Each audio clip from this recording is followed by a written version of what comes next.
Hello and welcome to the virtual classroom. Today we're going to be working with reading.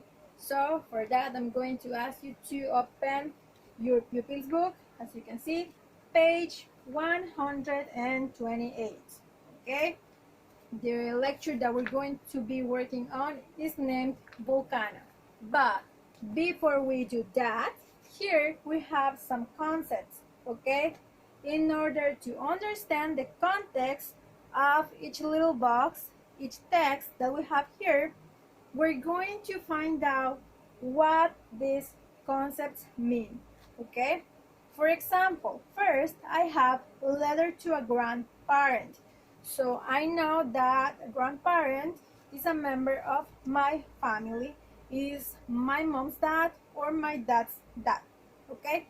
And a letter is something that I write, okay, in a paper sheet, and I can express my feelings. I can express why I did yesterday. I can express some kind of adventure that I had, something, anything that you want. And it's not that long, okay? Normally when you send a letter to a member of your family, it's something short. So a letter is like this, okay? So inside this envelope, dentro de este sobre, okay, inside this envelope, we have a letter. So normally in the envelope you will have this basic information, okay? So to the person that is going to receive the letter, and from is the person who writes the letter, okay? To la persona que recibe la carta, y from es la persona que está escribiendo o enviando la carta, okay? And here normally I have the address, and at the bottom here I have the address. Y normalmente a un ladito al final, en la esquinita, tengo la dirección a donde va dirigida la carta, okay? So, but where's the where's the letter? Sorry. Okay, the letter is inside the envelope. I open it. Ta-da! And here is my letter. Okay, so you can write here anything you want. You can say best regards, XOXO, which means hugs and kisses, okay? And you normally write the date. That's for a letter. Okay, so now we all know what is a letter. We have an email to a friend.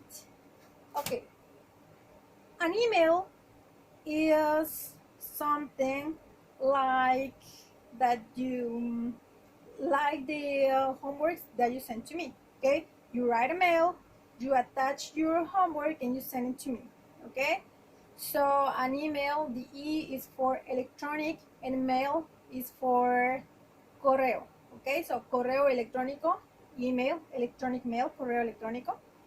So is that kind of letter that we write, or that kind of request that we send with sometimes with files attached, sometimes there aren't any files, okay?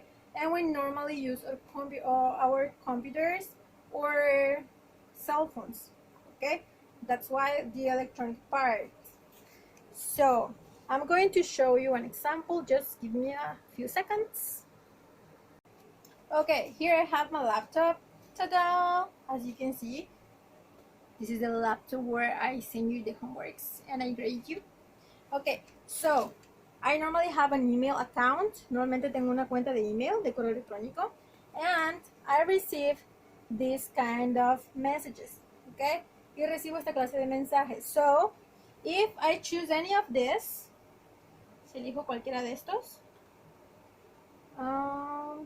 see, okay, so let's choose something. Okay,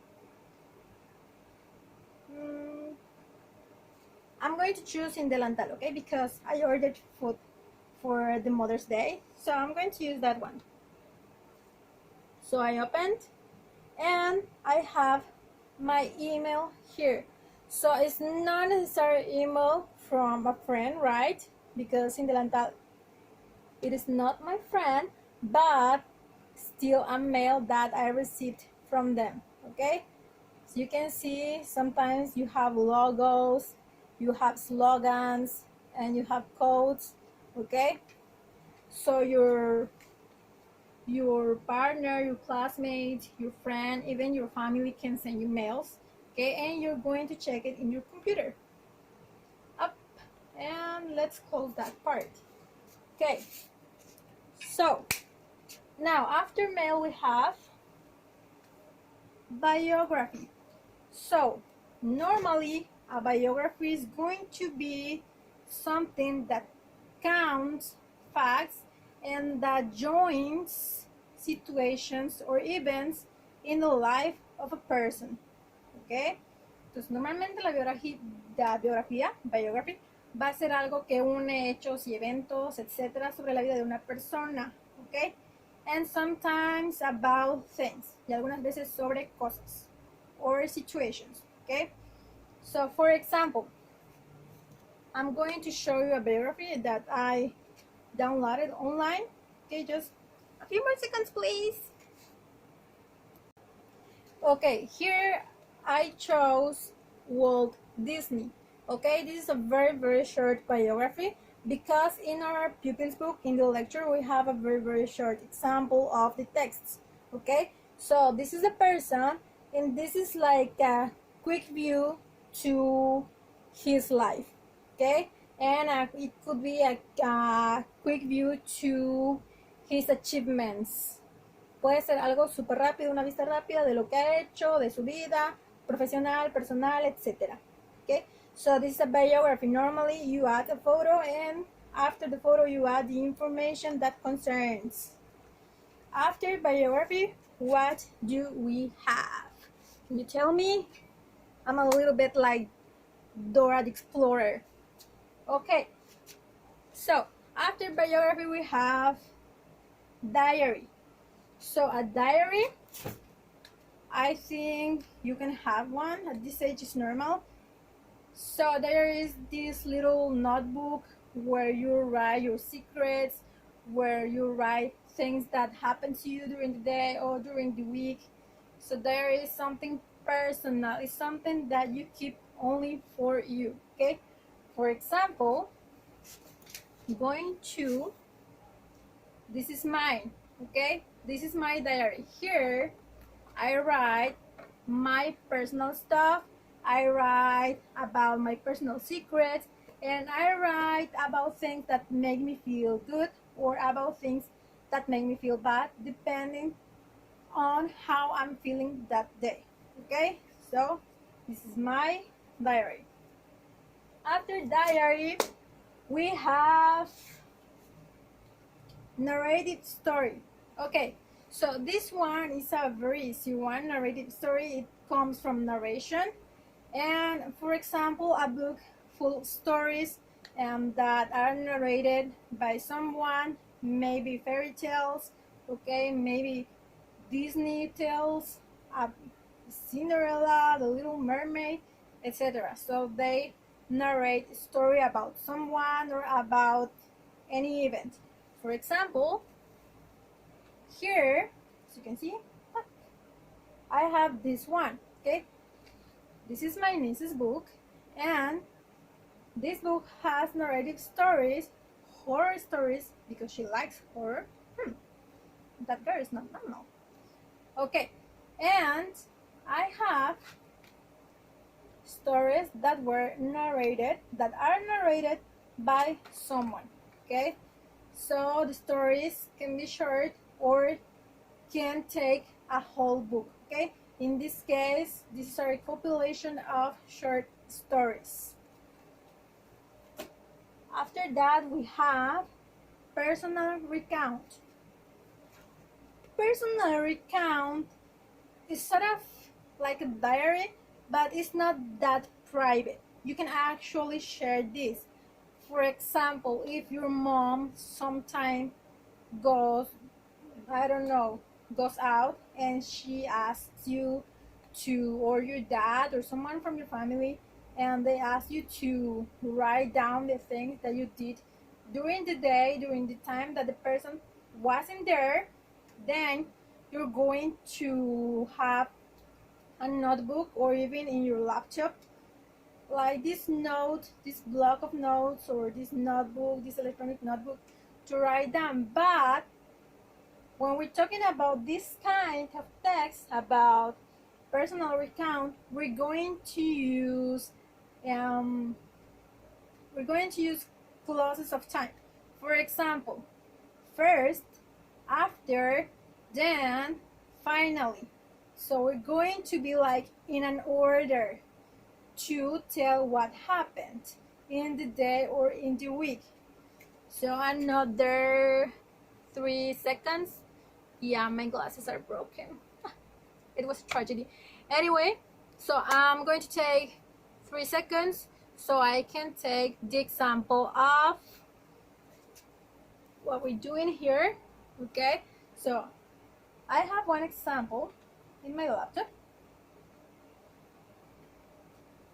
So personal recount, as you can see here, this is a personal recount. The red words mean the time, okay?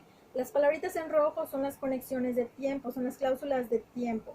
Entonces el recuento personal es algo que nosotros hicimos y que lo estamos contando. Puede ser compartido, ok, no tiene que ser algo oculto, no tiene que ser un secreto como el diario. Sin embargo, tiene una similitud, ya que estamos contando la historia, o estamos recontando los hechos del día, de la semana o de las horas que hayan pasado. Okay. Finally, we have factual information. Okay. Factual information is information that is based in real facts. Okay. It is information that is based in scientific proof. It's information that has been proved, etc. Okay. So as the name says, factual, it comes from a fact. Viene de hechos, algo que está comprobado, algo que está avalado y que tiene bases. Okay? That's for factual information. For example, here, ta-da! This book, my personal favorite one actually. Okay, here you have 100 factual facts about science. So these facts are based on science and they have been proved. Okay, so factual information. Okay, now that we know the concept and we know the use of those concepts, we're going to go to our next video in order to do the reading. Okay, so join me please. Don't forget to open your student book, your pupil's book in your case, page 128.